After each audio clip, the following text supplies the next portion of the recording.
Le thème premium Ocean WP est réputé pour sa grande qualité. Dans sa version gratuite, est-ce qu'il est assez efficace pour monter un blog en 2022? C'est ce qu'on va voir dans cette vidéo. Bienvenue sur Planète WP, la chaîne pour devenir autonome avec WordPress. Donc effectivement, le thème Ocean WP, c'est un thème qui est très très connu, il est très utilisé. Beaucoup de sites l'utilisent, ne serait-ce qu'en version gratuite. On peut déjà faire énormément de choses en version gratuite. Moi, à titre personnel, j'ai déjà monté plusieurs sites avec la version gratuite, en faisant un thème enfant et en développement des fonctionnalités supplémentaires si j'en avais besoin.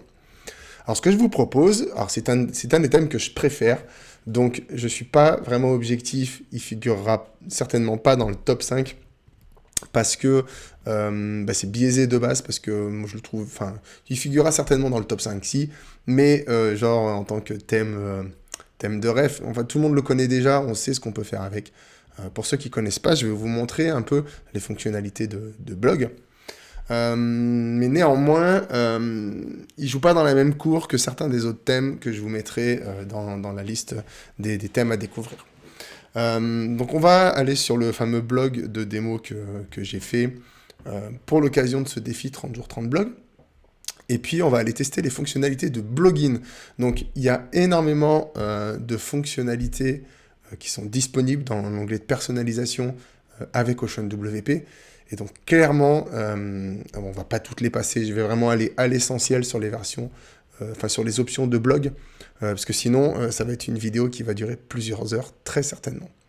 Alors comme je le dis souvent, si ce thème vous plaît et que vous êtes assez nombreux à m'en faire la demande, je pourrais faire une formation qui est dédiée à Ocean WP, à minima en version gratuite, mais aussi acheter directement le thème pour vous montrer comment ça se passe et comment on peut l'utiliser en sa version pro.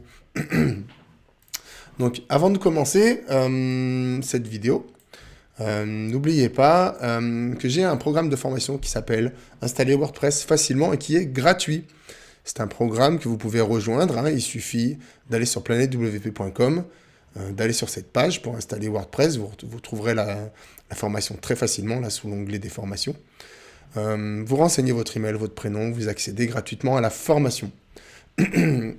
Ça, c'est important parce que si vous suivez ces séries de vidéos sur les différentes découvertes de thèmes qu'on a fait, mais que vous n'avez pas de WordPress sur lequel installer les thèmes, ça ne vous sert pas à grand-chose. Le mieux, c'est, pendant que moi je découvre le thème dans les vidéos, le mieux, c'est que vous l'installiez en même temps et que vous le testiez aussi. Alors pour ça, il faut avoir un WordPress d'installer. Et donc, je vous explique dans cette formation comment vous pouvez installer WordPress, soit vous-même directement sur votre ordinateur, soit en demandant à un hébergeur en ligne de l'installer pour vous. Allez, go. On va aller voir ce que propose Ocean WP. Alors ça, c'est le dernier test de thème que j'ai fait. Alors j'ai été absent quelques temps parce que entre le Covid et le fait que j'ai perdu ma voix, c'était pas simple de faire des vidéos. Mais c'est reparti. Alors si j'ai la voix qui bug un peu, tant pis, ça fera une vidéo avec une voix cassée. Alors Ocean WP, qu'est-ce qu'ils nous disent? Donc c'est un thème parfait pour notre projet. On s'en serait douté. Alors léger, alors oui, globalement il est léger, ça va, mais ça reste un gros thème avec beaucoup de fonctionnalités. Donc c'est un thème qui dans tous les cas sera un petit peu plus lourd que certains autres. Donc on peut créer n'importe quel type de site web, ça je vous le confirme, on peut vraiment faire tout ce qu'on veut avec, y compris du e-commerce. Ok, bon blablabla, je vous laisserai découvrir si vous voulez. Alors il est compatible avec tous les constructeurs de pages qui existent, et oui, c'est vrai. Donc c'est vrai, il fonctionne très très bien avec Elementor. Donc si vous êtes un peu développeur, effectivement, sa base de code extensible est un vrai régal à personnaliser, je vous le confirme. Il est très très bien codé. Ok, alors là, il vous propose plein de démos, je vous laisserai aller voir. Donc notez que Ocean WP, c'est un thème qui est payant. Je ne sais plus combien il coûte, une soixantaine de dollars. Ça vaut largement l'investissement, je le dis souvent dans les vidéos. La plupart des thèmes payants valent le coup. Après, ça dépend, bien entendu. En tout cas, si c'est un développeur qui est quand même très populaire, là, on voit par exemple Ocean, là, juste en version gratuite, là, il est en version 3.1.4. Donc j'imagine que la version payante doit pas être loin de ça aussi, peut-être même supérieure. Il y a quand même plus de 5000 votes sur ce thème, noté 5 étoiles en moyenne. sur 5. Voilà, donc si un jour vous avez des fonctionnalités et que vous hésitez à prendre la version payante parce que ça coûte 60$, n'hésitez pas, prenez la version payante, point. Ça vaut largement le coup. Ok, donc là c'est installé, ça s'active. Alors bon, j'ai régulièrement cette erreur. Bon, je vais pas creuser là, le défi touche à sa fin. La découverte d'une trentaine de thèmes touche à sa fin avec OceanWP. Je ferai d'autres vidéos, mais il est un peu tard là pour trouver pourquoi j'ai quelques bugs. Ok, donc le Ocean est bien activé. Donc là, si je retourne sur mon blog et que j'actualise ma page, qu'est-ce que ça va donner? Donc c'est une page que j'avais préparée avec des articles de blog, avec et sans thumbnail, enfin sans image mise en avant. Ok, donc par défaut, bon voilà, le switch de thème reste comme ça. Donc là, bon, j'ai mon logo, ça je sais que je vais pouvoir le gérer. Là, j'ai mon menu qui est disparu. Ah non, il est toujours là, le menu, ok. Mon menu est peut-être toujours là, c'est juste la couleur des liens qui est pas bonne, ok. Non, le menu est disparu, ok. Donc j'ai cette barre-là de blog, ok, et mes articles se présentent comme ça. Alors là, j'ai pas d'image mise en avant. Je vais attendre. J'ai pas d'image mise en avant. Là, j'ai une image mise en avant, ok. Donc je vous le dis direct, dans le Ocean, on n'a pas par défaut dans la version gratuite de placeholder pour les images, enfin en tout cas pour les contenus qui n'ont pas d'image mise en avant. Je râle souvent là-dessus, mais du coup, si on se sert de Ocean et qu'on développe à côté, c'est assez facile à faire. Donc pour ceux qui ne savent pas, un placeholder, c'est une image de remplacement. C'est-à-dire que là, par exemple, sur ces deux articles, j'ai pas d'image mise en avant qui est associée à l'article, donc j'ai rien. Alors que là, j'ai une image mise en avant, donc elle apparaît. Ça, c'est un comportement qui est à définir, mais moi, par exemple, j'aime bien avoir une image de remplacement un peu générique qui va venir se mettre. Enfin, ça dépend des projets, mais bon, bref. Ok. Ici, si j'actualise cette page, on remarque que du coup, j'ai pas de menu spécifique qui est venu s'ajouter pour les réglages de Ocean en particulier. Donc ça veut dire que tous les réglages, je vais aller les trouver dans l'onglet de personnalisation de WordPress. Donc, allez, go.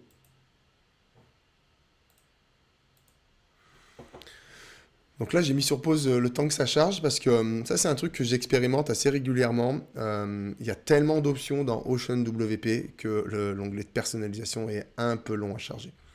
Donc effectivement, sur la partie publique du site en front-end, globalement, ça charge assez rapidement. Mais c'est vrai que là, vous voyez, on voit là, il y a des options en veux-tu, en voilà. Et encore, là, on ne va pas aller dans le détail de toutes.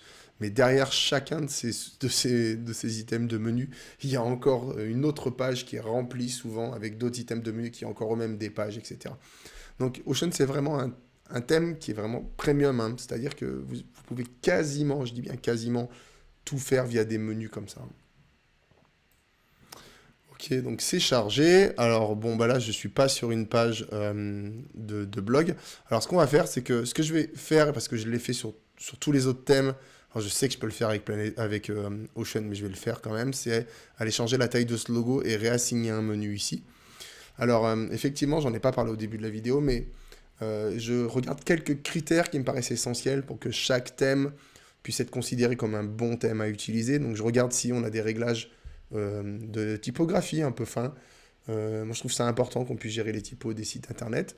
Je regarde aussi s'il y a des réglages de couleurs. Je regarde si on a des mises en page particulières qui peuvent cohabiter, qu'on peut changer pour avoir un blog avec un aspect un peu différent. Après, je regarde le responsive pour voir comment ça se comporte. Et bien entendu, je relève toutes les options qu'on pourrait relever. C'est un peu faussé avec OceanWP parce qu'il y a tellement d'options que déjà, rien que ce point-là, il est complètement rempli. Hein. Vous voyez, il suffit déjà de constater ici tout ce qu'on a. Bon alors, certains des widgets, certains des menus qui sont ici sont internes à WordPress, on est d'accord. Mais rien que par exemple, je vous montre au niveau des options générales, vous voyez d'ici, on peut gérer la page 404, on peut gérer les icônes du thème, les réglages SEO, on peut gérer les performances, on peut gérer les formulaires, ça c'est super important pour l'accessibilité. On peut avoir un contrôle plutôt fin là-dessus, la pagination, Est-ce qu'on veut un bouton pour remonter? Comment on gère le titre de page? Ben, par exemple, ça, là, regardez, je vais vous montrer. Pardon. Ce genre d'option, c'est tellement important quand vous n'êtes pas développeur. Donc là, par exemple, ici, il est affiché sur tous les appareils. Donc cette barre ici, là, est affichée. Et en fait, moi, je peux la masquer sur tous les appareils. Donc ce qui va se passer, c'est que par défaut, j'aurai plus ça qui va me gêner. Et si j'avais voulu le garder, j'aurais pu interagir sur sa marge interne, sur sa couleur d'arrière-plan, sur la couleur du texte, activer ou désactiver le fil d'Ariane s'il est dedans. Où est-ce que je positionne le fil d'Ariane? Quel est le séparateur du fil d'Ariane? Est-ce que c'est plutôt une icône, du texte? Quelle est la traduction pour la home page qui, enfin, par défaut, ça s'appelle home, est-ce que je l'appelle page d'accueil, page 404, etc., etc. Vous voyez, on voit toutes les options, là, les couleurs du texte, couleurs du lien, etc. Vous voyez, rien que déjà, ce genre d'espace, ça vous montre la puissance de OceanWP. Bon, là, il va être quand même temps d'aller gérer ces fameuses options, qu'on voit comment ils se comportent.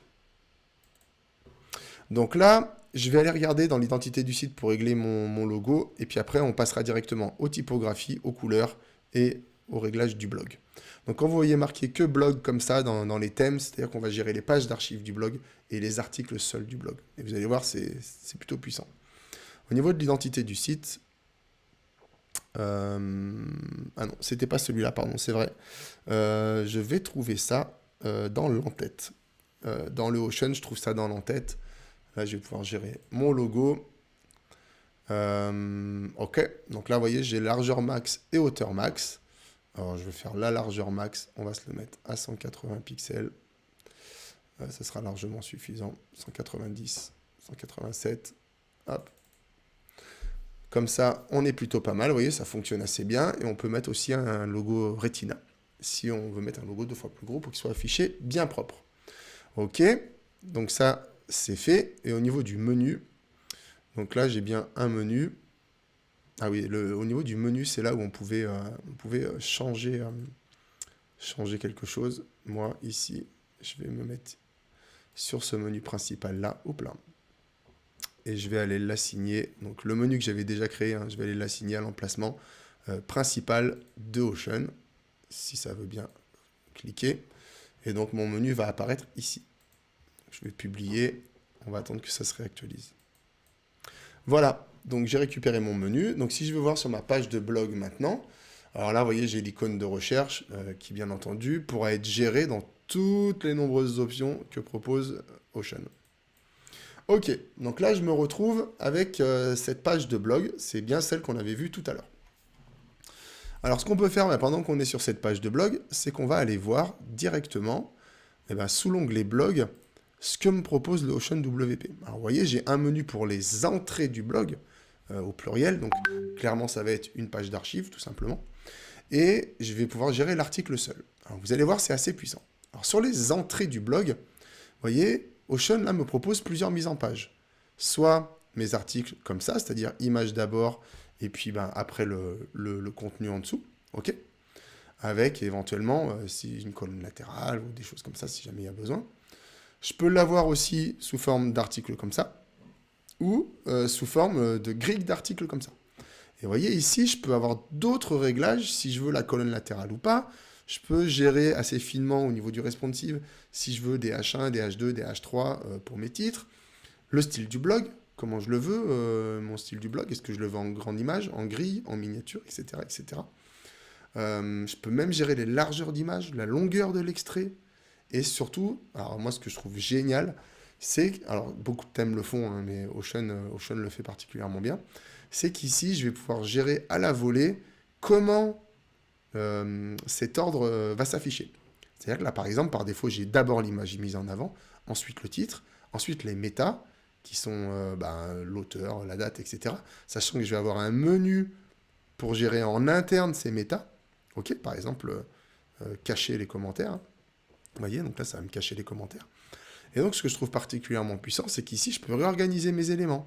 Si j'ai envie d'avoir d'abord le titre et ensuite l'image mise en avant, j'ai plus qu'à déplacer mon titre, hop, à le mettre en haut.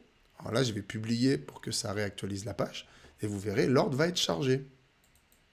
Donc c'est vraiment puissant, hein. Là, vous voyez, ça a chargé, donc j'ai bien mon titre qui est passé ici, avec mes images mises en avant, etc., etc. Donc vous avez bien compris le principe. Donc là, si par exemple, là, ça m'a enlevé les commentaires. Si je veux les réorganiser, mettre d'abord la date, par exemple, ben, je n'ai plus qu'à déplacer ma date, ça va se réorganiser. Et plus simplement, même, quelque chose que j'aime plutôt bien faire, c'est enlever ces méta dans les grilles d'articles. Et donc du coup, bah, il suffit de décocher ici, puis ça va disparaître.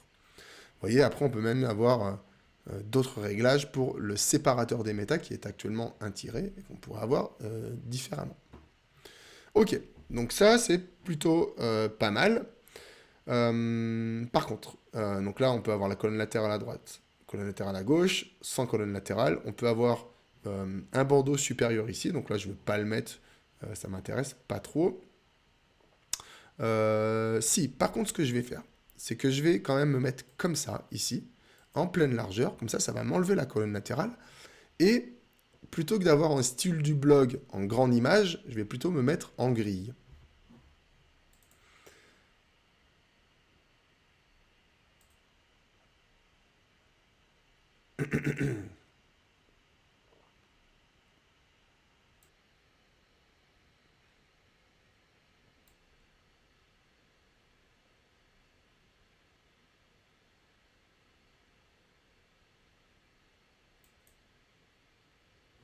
Ok, donc il y a eu un petit bug. Ok, donc là, là vous voyez, ça fonctionne bien. Toutes les hauteurs sont à taille égale.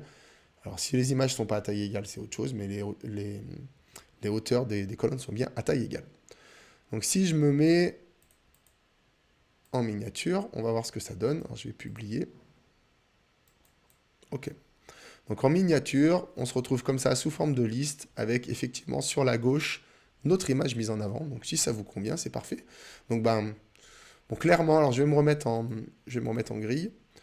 Bon, déjà, j'ai des réglages supplémentaires. Vous voyez, position de l'image à gauche, à droite. Est-ce que la position verticale dans la boîte est plutôt centrée ou euh, est plutôt collée en haut, etc. avec des couleurs de catégorie qui peuvent changer. Bon, vous voyez, hein, vous pouvez rien que, enfin, j'ai pas besoin de m'étendre sur les fonctionnalités supplémentaires de OceanWP puisque dès qu'on fait un réglage, on a déjà des fonctionnalités supplémentaires et on a des réglages qui sont vraiment très fins uniquement avec des éléments de menu, hein. C'est vraiment un thème premium, hein, Ocean.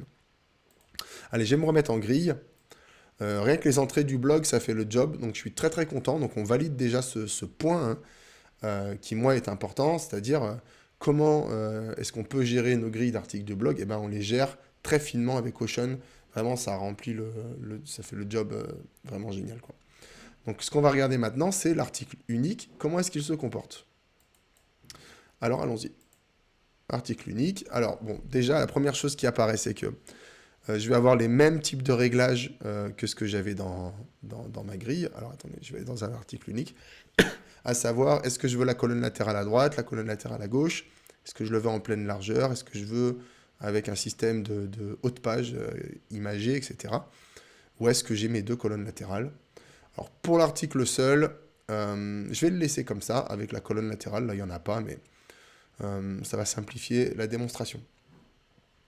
Donc ici, je peux gérer encore finement comment je veux que se comporte mon titre. Donc là, c'est un titre de niveau 2.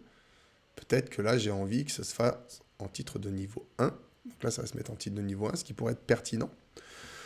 Titre de l'entête de page, blog, ben, j'en ai pas mis, puisque dans tous les cas, j'ai décidé d'enlever la barre de titre là-haut. Et vous voyez, ici, je vais avoir accès au même réglage, en tout cas, un système de réglage qui est similaire à la page d'archives. C'est-à-dire, je vais pouvoir interagir sur comment je veux que mes éléments se cadencent, mais en plus, j'ai d'autres éléments, à savoir des espaces pour partager au niveau social, c'est-à-dire partager cet article sur Facebook ou des choses comme ça, sur Twitter, etc. Je vais avoir des liens précédents suivants pour passer d'un article à l'autre. Une boîte d'auteur. Donc si j'avais renseigné des coordonnées pour l'auteur Cédric, avec un avatar, avec une petite biographie, etc., ben ça peut apparaître. Les articles similaires et les commentaires. Donc, vous voyez là, si je descends tout en bas, j'ai bien les articles similaires, j'ai bien la zone de commentaires, ok. Et alors là, j'ai pas la boîte d'auteur, mais j'ai renseigné aucune information pour cet auteur Cédric. Donc vous voyez, on peut aussi gérer tous les méta, hein, donc on a ici. Donc par exemple, je vais recacher les commentaires. Je peux afficher aussi la date de modification et le temps de lecture. Alors ça, c'est génial. Si vous avez un blog, tiens, on va l'activer. Si vous avez un blog qui a beaucoup de contenu, je vais même le faire passer en première position. C'est super intéressant de mettre le temps de lecture. Si vous écrivez des très longs articles, c'est plutôt une bonne pratique de dire aux lecteurs qui vont venir, cet article, temps de lecture, c'est 8 minutes, 14 minutes, 22 minutes, etc. etc. Alors c'est des moyennes qui sont faites, mais c'est toujours intéressant de l'avoir. Donc là, par exemple, par rapport à ce que j'ai pu mettre comme texte, le temps de lecture estimé, c'est 3 minutes. Alors, rien que par exemple cette fonctionnalité, ça remplit le job pour toutes les fonctionnalités supplémentaires qui méritent d'être spécifiées. Bon, je ne vous refais pas la démo ici de comment on réorganise, hein, vous avez compris, j'imagine. Il y a d'autres choses qui, moi, me paraissent intéressantes à notifier dans la gestion de ces articles. C'est que ici, par exemple, vous voyez, j'ai une grille de 3 articles complémentaires. Ces articles vont être basés soit sur des catégories, soit sur la date, soit les choses comme ça. Et je peux aussi, par exemple, changer le nombre. Par exemple, je peux très bien dire, je veux que les articles similaires soient proposés par catégorie. Ça pourrait être par étiquette, mais je veux que ce soit par catégorie. Donc, ils vont me proposer des articles qui sont liés à la catégorie. Mais si vous n'en voulez que 2, par exemple, vous pouvez dire, non, moi j'en veux que 2 sur 2 colonnes, ou j'en veux 4 sur 4 colonnes, etc. etc. Donc ça, c'est plutôt intéressant. On peut même gérer la position si on le veut avant ou après les commentaires. Alors moi, j'aurais plutôt tendance à les passer après les commentaires. Donc en fait, c'est-à-dire formulaire de commentaires, le mettre peut-être plutôt avant les articles similaires. Puisque l'idée, c'est que la personne lise votre contenu, éventuellement interagisse avec si vous laissez les commentaires activés, et après, vous l'envoyez vers d'autres contenus de votre site. Ok, donc là, vous voyez, on a d'abord les articles comme ça, et ça vient après. Ok. Alors, on va réinverser. Vous avez bien compris la démo. Pardon. Donc là, ce qu'on peut faire, c'est... donc là, on a vu qu'Ocean remplissait vraiment très bien son rôle pour la gestion des articles de blog, des entrées du blog, etc. Maintenant, ce que j'aimerais bien voir, c'est au niveau des couleurs et au niveau des typographies, est-ce que Ocean fait le job? Alors, puisqu'on est là, on va aller voir les couleurs. Alors là, par défaut, il me propose juste de pouvoir gérer la fameuse couleur d'en-tête. Alors moi, je l'ai enlevé, c'est en tête. Donc ça m'est d'aucune utilité. Par contre, ce qu'on peut aller faire, c'est aller voir dans les typographies. Et vous allez voir que le menu est quand même plutôt fourni. Donc cette vidéo est déjà bien assez longue. On ne va pas passer dans tous ces menus-là. Mais je ne sais pas si vous vous rendez compte la densité des menus qu'on a pour gérer les typographies du site. J'ai rarement vu une telle densité de menus sur un thème. En tout cas en version gratuite. Alors en version premium, ouais. Mais en version gratuite, j'ai rarement vu ça. Alors, par exemple, je vais vous montrer. Ici, on a un réglage pour le général, pour le corps de page, pour tous les titres. Donc ça veut dire que en gérant les menus ici, je vais pouvoir gérer mes typos de titres au global et mes typos de corps de page au global. Alors bon, dans l'onglet général, il ne va pas y avoir grand-chose, vous voyez, c'est pour désactiver les polices Google, etc. Mais si ici, je viens gérer ma police de corps de page, donc vous voyez, ici, je vais pouvoir aller chercher une police Google. Donc je vais aller chercher la Poppins, que j'utilise moi pour le corps de page dans ce projet de site. Donc voilà, je vais chercher sur ma police Google la Poppin. Donc vous voyez, hop, ça se réactualise automatiquement, j'ai bien la Poppin. Et je vais pouvoir encore aller plus loin dans les réglages en gérant la taille, en gérant la couleur, etc. Alors là, je vais mettre la couleur en noir. Hop, ok. Donc forcément, hop, la couleur passe noire. Et vous voyez, j'ai toutes ces options. Est-ce que c'est plutôt 14 pixels? Est-ce que c'est en 16 pixels? C'est quoi la hauteur de ligne entre les deux? C'est quoi l'interlettrage, etc. Donc déjà, en version gratuite, j'ai des réglages de base qui sont très, très, très poussés. Et si je fais la même chose pour tous les titres, alors je ne vais pas le faire pour tous les titres, parce que sinon ça va même passer cela avec la typo, et je ne veux pas, mais je pourrais ici aller dans tous les titres. chercher une police par défaut pour l'intégralité des titres du site, à savoir du niveau H1 au niveau 6, et voir appliquer ça sur tous les titres par défaut. Moi, je ne le veux pas, j'aimerais bien là, par exemple, je ne le veux pas là pour la démo, je vais vous montrer plutôt sur chaque titre. Donc là, par exemple, si je prends le H1, je vais pouvoir dire, écoute, ici tu viens et tu m'appliques la New Wave. Donc c'est une fonte Google, c'est celle que j'utilise, vous voyez, sur tous mes titres de niveau 1. Ok, donc ça c'était un titre de niveau 1, ça aussi, parce que dans l'outil que j'ai utilisé, ça me prenait un titre de niveau 1. Et donc vous voyez ici, ça fait 23 pixels, ma hauteur de ligne c'est ça, ok, ça reste lisible, et mon interlettrage, eh ben, je vais mettre, hop, vous voyez, hop, je peux monter et mettre un pixel, et la couleur de police, je vais aller prendre ce orange-là, hop, c'est pas tout à fait celui-là, mais on va dire que ce sera bon pour cette vidéo. Et donc vous voyez, ça fonctionne plutôt bien sur tous les titres de niveau 1. Donc ça veut dire que tous mes autres titres qui ne sont pas de niveau 1, eh ben, seront pas impactés. Donc là, vous voyez, par exemple, dans la page, j'ai d'autres titres, ici, ok, et eux n'ont pas été impactés par le réglage. Donc ça, c'est plutôt bien, parce que ça veut dire qu'on peut interagir plutôt finement sur toutes nos typographies et nos couleurs. Alors là, je vous ai montré sur les titres, mais bien entendu, qu'après, je vais pouvoir aller aussi gérer, par exemple, tous les contenus ici dans ma barre supérieure, si je l'avais activé. Je vais pouvoir aller gérer tous les contenus ici, enfin en tout cas les typos pardon, et les couleurs dans mon menu principal. Donc là, vous voyez par exemple, ma couleur d'accent, c'est cette espèce de bleu. Je pourrais le mettre en orange assez facilement. Ici, je vais pouvoir aller gérer aussi le titre des entrées du blog sur la page d'archives, le titre de l'article de blog en lui-même, le titre sur les widgets, donc si j'avais des modules ici dans les colonnes latérales, dans les pieds de page, etc., etc.